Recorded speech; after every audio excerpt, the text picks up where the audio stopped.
Ben Reilly, the clone of Spider-Man turned fractured supervillain known as Chasm, is on the loose again in New York City, but when his brand new plan isn't what Spider-Man thought, the entire script might very well be flipped before everything is said and done. What'll happen next? Well, let's hop into the pages of Amazing Spider-Man issue number 47 and find out together, shall we? So then, as we join the book, we're seeing a dollar store Jason Voorhees menacing some poor put-upon civil servant from the mayor's office. It seems that Slasher McGee over here desperately wants an audience with Mayor Luke Cage so that they can redress the case involving Ben Reilly. Now, why on earth would someone want something as specific as that? Well, it's ultimately revealed that this horror movie knockoff here is actually Hallows Eve, aka Janine Good, aka Ben Reilly's former level-headed lover turned equally as insane partner in crime. Honestly, it's been so long since I've read anything about Hallows Eve, I forgot that her powers are she can use Halloween masks to become monsters. Talk about a major, we came up with the name and the costume first and then worked our way backwards. Luckily for Hallows, she doesn't have to actually torture this guy because, hey, wouldn't you know it, Chasm managed to escape on his own. Well, actually, it's more like Madeline Pryor felt bad for him and let him go from the Limbo Embassy. Though not bad enough to fix his memories, which again is the complete impetus behind why Ben is acting like a villain now, and the fact that no one has actually bothered to help him is just so fucking infuriating. Only wait, maybe someone is helping Ben because as he tells Janine they have a brand new benefactor who's going to help them turn this whole thing around. But more on that later. From there we transition on over to Peter, who's on the phone with Mary Jane. They may not be fighting crime together anymore, but they're still going to actively be in each other's lives, especially now as they're still dealing with the fallout of Aunt Anna getting released from Ravencroft Asylum. Peter thought they were supposed to take another meeting over this tonight, only too late does he realize that Aunt Anna, total boss lady that she is, actually set Peter up on a secret date with Nurse Shade, the nice lady we saw in those Ravencroft issues. Wow, I legitimately did not think we would see this character again so soon, nor did I think Mary Jane would actually end up walking away with probably the line of the issue when on the other end of the phone she asked Pete,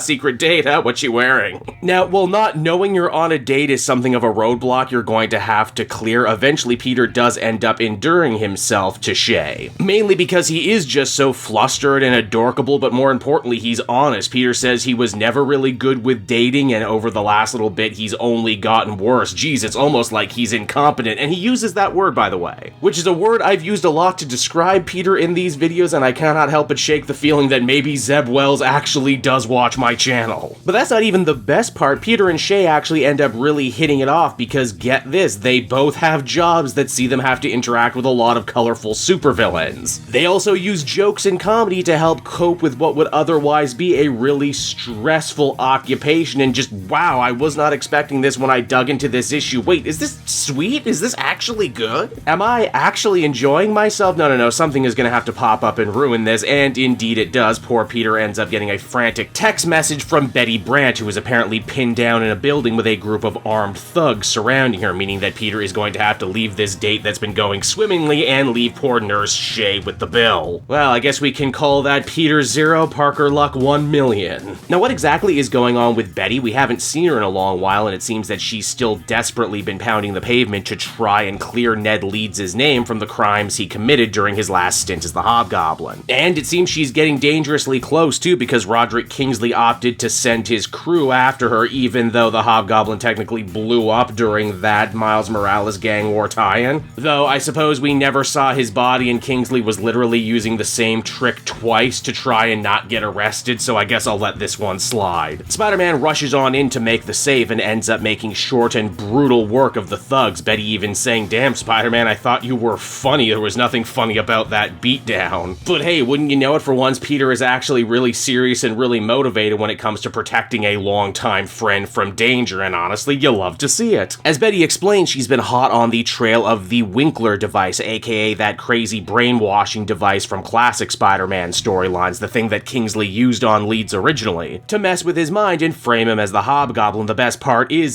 that Betty just isn't close to finding it. She has found it. It's in this building right now. Meaning that with any luck, Spider-Man and Betty might very well be able to get Ned Leeds released soon. The only problem is they're not the only ones who have set their sights on the Winkler device as Chasm and Hallows Eve show up. To Wells' credit too, Chasm is being played a lot less edgy boy in this story, and they're actually deciding to focus on his fractured fractured mind and how kind of tragic it is. You see, he doesn't actually know the difference between Betty and Mary Jane. In fact, he fuses them together in his mind and calls them Betty Jane, which is actually kind of fitting considering that Betty was like one of the first women that Peter ever dated. But how exactly did Hallows Eve and Chasm find out about the Winkler device? Well, apparently they're taking advice from their brand new psychiatrist, Dr. Kafka, aka the Queen Goblin. The same woman who had actually been pulling Roderick Kingsley's sleeves all the way back when. But wait, didn't she vanquish the Green Goblin's sins from her body? Shouldn't she be different now? Well, to find out the answers to those questions, I guess we'll have to check back on in next time. And so that was Amazing Spider-Man issue number 47, everyone, and man, I cannot tell you how much I didn't want to read this issue at first. I've said time and time again how much I absolutely hated the Dark Web crossover event and basically everything they've been doing with Ben Reilly since the end of the Beyond saga. And yet, lo and behold, this issue actually seems to be trying to meet a lot of my criticisms of that story head on. Again, you'll remember in the Beyond saga, Dr. Kafka was one of the only people who was actually trying to help Ben escape Beyond. So, assuming she really did get rid of the Green Goblin's sins, it only makes sense that she's here and now actually really trying to help Ben get back to himself in a way that basically no one else has. Hell, as much of a hot-button issue it is breaking up Mary Jane and Peter, and probably will continue to be for many years to come, if they really did want to get Peter out there and dating again, thank God someone actually bothered to give him interesting and compelling possible love interests. Again, I love the idea of Nurse Shay, someone who also spends her days working with supervillains. Only while Spider-Man brings them to justice, she tries her best to keep them comfortable and maybe even rehab them. Hell, should they stay together, Peter could very well end up getting a completely different view on his role as a vigilante. I mean, that is assuming they don't drop it or completely screw it all up, which it wouldn't be the first time they've done it in this series. And geez, Mary Jane is actually sticking around in the book now and actually has things to say now. Holy shit. I'm gonna shock myself and actually give this issue a 7 out of 10. Yeah, I know, I didn't think I would do it as well, and yet here I am. Here's hoping they can actually keep and run with this momentum going forward. If so, I think this book might actually find a happy new, creative place for itself moving forward.